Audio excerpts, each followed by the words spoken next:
Jack Silver, and I am part of the Marina Del Rey Yacht sales team.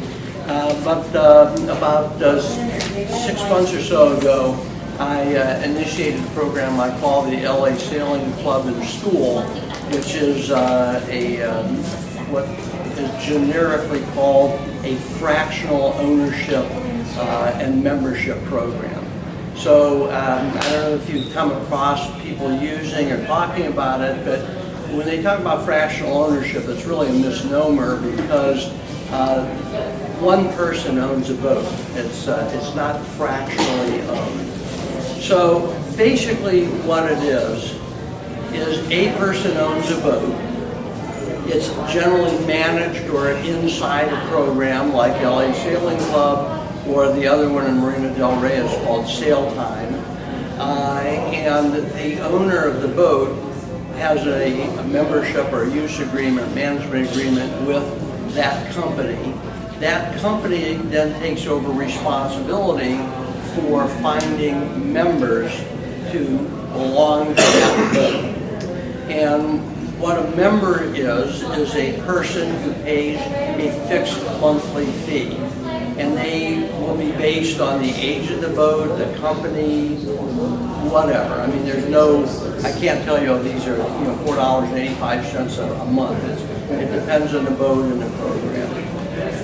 So the members have use of that boat, and only the members have use of that boat along with the owner. So the boat is restricted. It's not every Tom, Dick, and Harry that comes on. Here's my ASA 101, 3, and 4 license.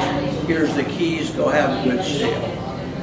Each member is generally, and I'm speaking generically here, checked out on that boat so they know the boat, and they really, there's a whole different attitude toward that boat, which I'll get into a little bit.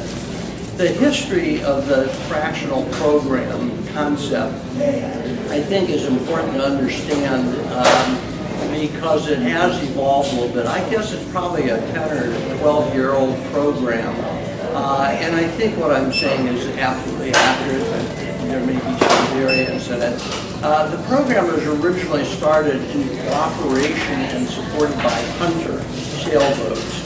So, I mean, candidly, it was a very clever way of Hunter being able to find a new way to sell a boat. And so they were in partnership with Sail Time, and the whole concept is a way for a person to buy a new boat, defray the cost, generate some income, and if you can use the word rational and boat in the same sentence, it was a more rational way that you could get into boating. But the key is that it was tied to new boat sales.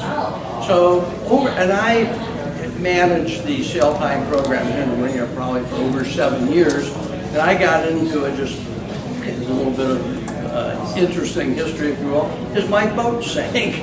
And while I was in mourning, I was approached by the then owner of the Sail Time program here, and I wasn't interested in becoming a member, but I ended up helping them, and I ended up over the years managing that program. Now, in March of this year, that program locally began to move in a slightly different direction in that Sail Time began to also accept Beneco boats.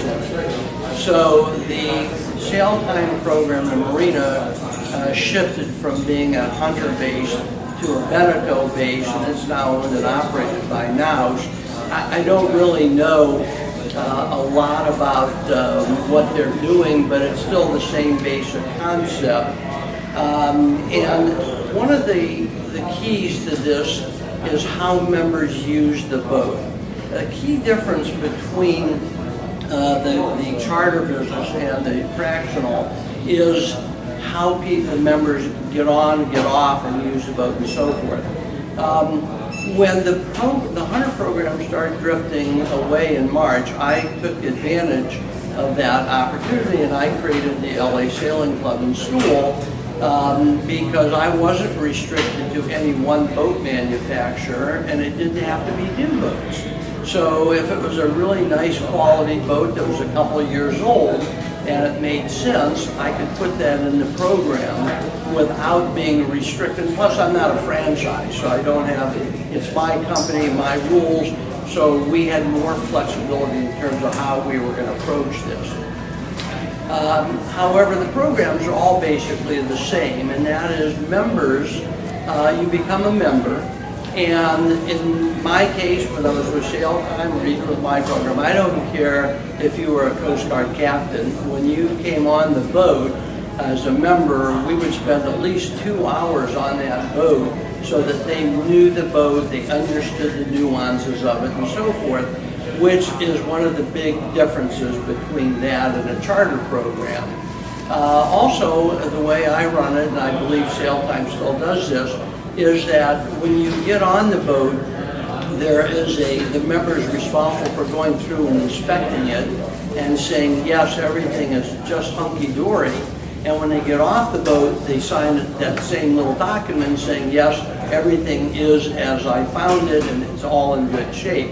Interestingly, I don't really have a real maintenance issue, because if a member gets on and they find something askew, I get a call and email immediately, because they're paying anywhere from $550 to $900 a month for the use of this boat.